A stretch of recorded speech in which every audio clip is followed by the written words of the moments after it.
আকিদাত Tahawi দেওবন্দিরা একভাবে মানে, আর সালাফিরা আরেকভাবে মানে। কিতাব একটি হওয়া সত্ত্বেও ভিন্ন মত কেন? বিসমিল্লাহ, আলহামদুলিল্লাহ, আসসালাতু ওয়াসসালামু আলা রাসূলিল্লাহ, বাদ। ইমাম তহাবি রহমতুল্লাহ আলাই হানাফি মাযহাবের ইমাম ছিলেন। তিনি কিতাবের শুরুতেই বলেছেন, এটা হচ্ছে ইমাম আবু হানিফা রাহমাহুল্লাহ এবং ইমাম আবু ইউসুফ মুহাম্মদ, ওনারা যে আকীদা পোষণ করতেন আল্লাহর ব্যাপারে, এইটা তিনি উল্লেখ করেছেন, এখানে এভাবে উল্লেখ করেছেন। তো এখন এই আকীদার মধ্যে নিঃসন্দেহে তিনি লিখেছেন যখন, সেটা কোন যুগ ছিল? এটা 3 যুগের পরে।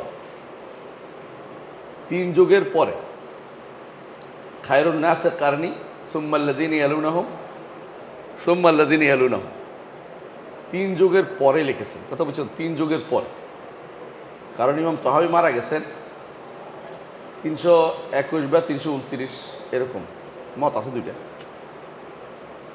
তো আমরা জানি যে খায়রুন নাসের কারণী ইমাম যদি আহমদ ইবনে হাম্বল ধরি, শেষ পর্যন্ত এটা শেষ হয়ে যায়। এর আগে কিন্তু অনেকেই কিতাব লিখেছেন, কিতাব আকারে না, মাকাল আকারে। কোথায় পাবেন সেগুলি? বেশিরভাগ পাবেন শরহ উসুল ইতিকাদ আহলে সুন্নাহ ওয়াল জামাতের কিতাবের মধ্যে। দেখবেন যে অমুক ইমামের বক্তব্য, অমুক ইমামের বক্তব্য আলাদা আলাদা কিতাবের মতো করে লিখে ফেলছে, তার কি আকীদার ব্যাপারে কী বক্তব্য লিখে ফেলছে। ইমাম তহাবি রহমতুল্লাহ আলাই যেই মতনটা লিখছেন, এটা কোনো সনদ দিয়ে লেখেন নাই, জাস্ট সার্দ বলে এটাকে। সার্দ মানে আকীদাটা এইভাবে হওয়া উচিত। তো খুব সংক্ষিপ্ত হওয়ার কারণে অনেক কথার ভিতরে কিছু অস্পষ্টতা আসছে, আবার অনেক কথার ভিতরে কিছু জিনিস আসছে যেগুলো তিনি তার পরিবেশ দ্বারা প্রভাবিত ছিলেন। ওই সময়ে এই কুল্লাবিয়া ফেরকা প্রচুর প্রসার হয়েছিল। তো কুল্লাবিয়া ফেরকার কিছু শব্দ তার আকীদার ভিতরে আসছে, যেমন কাদিম, যেমন আরও কিছু শব্দ আছে, এগুলি আসছে এটার মধ্যে। এগুলি না আসলেই ভালো ছিল। তো ওনার এই কিতাবটা যেহেতু একটা প্রাচীন কিতাব হিসাবে ধরা হয়, যারা কিতাব লিখেছেন আকীদার উপরে, তাদের মধ্যে উনি একটা ছোট্ট মতন, আর তাদের একটা বিশাল অনুসারী আছে হানাফিদের। এবং এটাকে একটা ভালো ব্যাখ্যা করেছেন ইবনে আবিল ইস আল হানাফি রহমতুল্লাহ আলী। হানাফিদের কিতাব, হানাফি একজন ইমামে ব্যাখ্যা করেছেন। তো এইটাকে ভালো মাহমালে নিতে পারলে ভালো। তিনি ইমাম তহাবিও একজন ইমাম, হাদিসেরও ইমাম, ফিকহেরও ইমাম, সন্দেহ নাই। কিন্তু অন্য মুহাদ্দিসদের মতো এত বড় মুহাদ্দিস না হলেও তার কিন্তু ইমামত গ্রহণযোগ্য, বিশাল ব্যাপার এটা। তিনি তো আর আমরা বলি না যে বুখারী, মুসলিম, আবু দাউদ, তিরমিজির মতো পর্যায়ে আসপথের, এরকম না, কিন্তু তিনি তো মুহাদ্দিস। কিন্তু এইটা যখন লিখেছেন, বক্তব্যগুলো তিনি অমুকে অমুকে বলছে এইভাবে না, নিজের মতো করে সংক্ষিপ্ত সাজিয়ে লিখেছেন।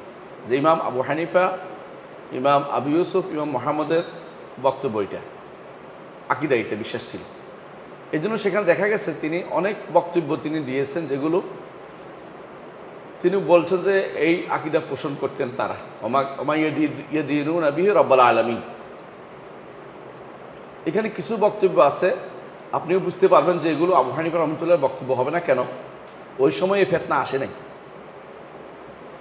ফিতনাটা আরও পরে আসছে। তো অনেক জায়গাতে তিনি খুব ভালো করেছেন, অসম্ভব রকমের। বিশেষ করে তাকদীরের মাসালাতে তিনি অসাধারণ কাজ করেছেন, তাকদীরের মাসালাতে। আর কালামের মাসালাতেও তিনি অসাধারণ কাজ করেছেন, ভালো কাজ, অসাধারণ। তাওহীদের 3 প্রকারের কথাও তিনি উল্লেখ করেছেন, ভাগ ভাগ করে, বুঝে আসছে। রুবুবিয়তের কথা উল্লেখ করেছেন আলাদা। তো কিছু জায়গাতে তার কিছুটা ওই সময়ের বিআ দ্বারা, পরিবেশ দ্বারা প্রভাবিত হওয়ার কারণে ওগুলো লিখেছেন। তো যারা বিশুদ্ধ আকীদা ও মানহাজের লোক, তারা সবসময় একটা কাজ করেন, সেটা হচ্ছে ভুল তুলে ধরেন। আর ভালোটাকে ভালো বলেন, ভালোটাকে ভালো বলেন, ভুলটাকে তুলে সাবধান করেন। এই মানহাজের উপরে আমাদের সালাফরা চলে গেছে, এটাই ভালো। যার ভালো বেশি তাকে তারা পরিত্যাগ করেন না, যার খারাপ বেশি তাকে পরিত্যাগ করেন। এটার মধ্যে বেশিরভাগ ভালো। শুধু 8-9 জায়গাতে আমাদের শেখ বিন বাজ রহমতুল্লাহ আলাই এটার মধ্যে তালিক করেছেন। আপনাদের কাছে islamhouse.com যেটা আছে ওটার মধ্যে তালিকগুলি আছে, মানে তালিক মানে টিকাগুলি আছে। তো এগুলো দেখলে আপনি বুঝতে পারবেন কোন কোন জায়গাতে না বললেই নয় সেটা তিনি বলেছেন। এর বাইরে আমাদের শেখ সালেহ আব্দুল আজিজ আলু শেখ হাফেজাহুল্লাহ তিনি তার ব্যাখ্যার মধ্যে ইতহাফুস সাইলের মধ্যে অনেক জায়গাতে আরও একটু বেশি জায়গা উল্লেখ করেছেন যে এখানে ওইভাবে শব্দটা না হলে চলতো। তিনি দেখিয়ে দিয়েছেন যে এগুলো কিছু মাসাইল আছে যেগুলো আসলেই ভুল ছিল, ভুলে বলা যায়, কিন্তু অধিকাংশ জায়গা তিনি ভালো লেগেছেন। যেহেতু একটা প্রাচীন কিতাব সেহেতু সবাই এটা থেকে আলোকিত হতে চান, প্রাচীনদের বক্তব্য থেকে সবাই আলোকিত হতে চান এবং বুঝাতে চান যে এই বক্তব্যটা ওই সময় বিতর্কহীন ছিল, পরে বিতর্কের জায়গা চলে আসছে। তাকদিরের মাসালা বা অন্যান্য মাসালা, কোরআনের মাসালা, এগুলিতে তারা তিনি যে সুন্দর লিখেছেন এটা অসাধারণ। এবং সিফাতের মাসালা তো তার সুন্দর ইয়া ছিল। কিছু কিছু জায়গাতে যে ভুলগুলি তুলে ধরা হয়, শব্দগত কিছু সমস্যা, এগুলিকে ইমামরা হাইলাইট করে দেখিয়ে দিয়েছেন যোগে যোগ। এমনকি ইবনে আবিল ইজ হানাফিও তিনি কিছু জায়গাতে তিনি বলেছেন যে এটা এইভাবে হবে শুদ্ধ, এটাও বলে দিয়েছেন। তো এই ব্যাখ্যাটা এটা হচ্ছে বাস্তবতা তুলে ধরে, হকটা তুলে ধরা, সালাফরা এটা করেছেন এবং এই জন্য সালাফিদের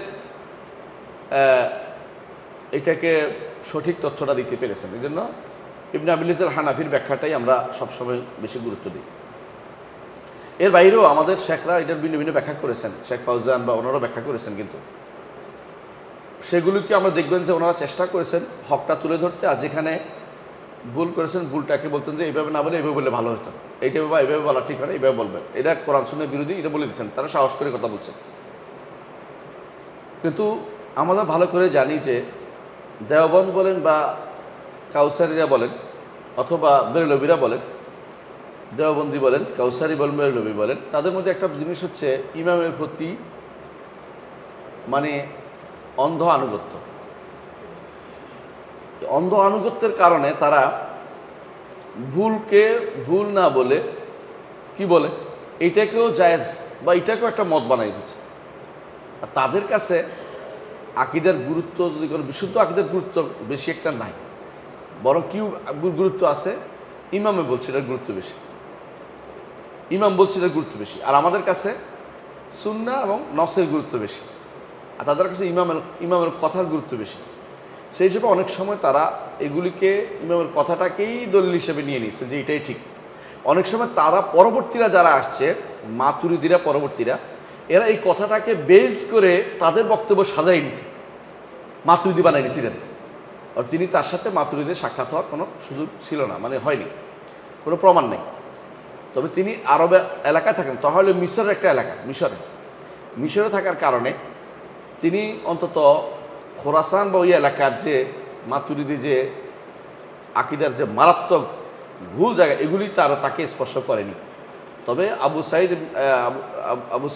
সাঈদ ইবনে কুল্লাব, আবদুল্লাহ ইবনে সাঈদ ইবনে কুল্লাব, আবু মোহাম্মদ আবদুল্লাহ ইবনে সাঈদ ইবনে কুল্লাব, ওনার কুল্লাবিয়া ফেরকার কিছু বক্তব্য তখন খুব প্রসারিত হয়েছে, সেগুলি দ্বারা তিনি প্রভাবিত ছিলেন বলে আমার কাছে মনে হয়েছে।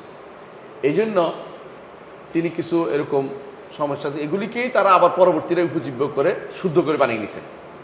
তো পার্থক্য দুইটার মধ্যে একটাই, দুই গোষ্ঠীর মধ্যে কেউ শুদ্ধটাকে শুদ্ধ বলেছেন, ভুলটাকে ভুল বলেছেন, আর কেউ শুদ্ধ ভুল দুইটাকেই শুদ্ধ বলেছেন। পার্থক্য বুঝছেন তো? এই জন্য আপনারা অনেকেই দেখবেন সব মানুষের সব শুদ্ধ হয় না, কিন্তু ভুল থাকতেই পারে একজন মানুষের ভুল থাকতে পারে। কিন্তু যদি আপনি বলেন যে ইন্না ওয়াজাদনা আবানা আলা উম্মাতিন ওয়া ইন্না আলা আথারি মুক্তাদুন, আমরা বাপদাদার একটা জিনিসের উপর পেয়েছি, এটাই মানব, তাহলে আর কোনোদিন শুদ্ধ হইতে পারবেন না। আপনাকে তো দেখতে হবে যে এটা আসলেই শুদ্ধ কিনা। একসময় পৃথিবী ঘুরে বলতো, আর সূর্য ঘুরে বলতো, পৃথিবী স্থির বলতো, এরপরে কি বললো, পৃথিবী ঘুরে সূর্য স্থির, এরপরে বললো পৃথিবী ঘুরে সূর্য ঘুরে। কথা বুঝছেন না? একসময় মনে করতো যে অষ্টম গোলার্ধের মধ্যে লম্বা লম্বা লাইট লাগানো হয়েছে, লম্বা লম্বা লাইট বুঝছেন তো, এই তারকাগুলি দেখেন না, এগুলি অষ্টম গোলার্ধের মধ্যে লম্বা লম্বা রশ্মি, আমাদের যেমন আমরা এরকম লাইট লাগাই না, তো লাইট লাগাই দিচ্ছে অষ্টম গোলার্ধের মধ্যে, সে লাইটগুলি আলো জ্বলতেছে। একসময় মনে করতো যে সারা সূর্য বোধহয় পৃথিবী কেন্দ্রিক ঘুরে, এখন বুঝে কেউ কারো কেন্দ্রিক ঘুরে না, প্রত্যেকে তার মতো করে কুলুন ফি ফেলা কি এখন বুঝছে মানুষ। এখন যদি আপনি বলেন যে না আমার বাপদাদা যেটা বলছে এটাই ধরে থাকবো, তাহলে আপনাকে মানুষ ভালো আলেমের কাতারে নিবে না, দলিল ভিত্তিক জায়গায় চলে আসতে হবে আপনাকে। তো সুতরাং এরা বেশিরভাগ সময়ে তাআসসুব যদি না করতো, অন্ধ অনুসরণ না করতো, তাহলে হকের উপর চলতে পারত, যে কোরআন এটা বলে হাদিস এটা বলে। ইমাম ইবনে আবিল ইজ্জাল হানাফি রহমতুল্লাহ আলাইহি এই কাজটা করেছেন, দলিল ভিত্তিক ব্যাখ্যাটা করেছেন। অনেকেই আসছে এরপরে দলিল ভিত্তিক না, যেটা আসছে ওইটাকেও আরও তাদের মতো করে পচাই ফেলছে, আরও বেশি খারাপ করে ফেলছে, ভালো কিছুকে বলে আরও কিছু নষ্ট করে ফেলে, বুঝলেন। এই বিভ্রান্তি যাদের অন্তর মধ্যে বিভ্রান্তি আছে তারা আরও বিভ্রান্তি তৈরি করে, এই জন্য দুই রকমের ব্যাখ্যা হয়েছে, কথা বুঝতে পারছি। আলহামদুলিল্লাহ, বুঝছেন আশা করি।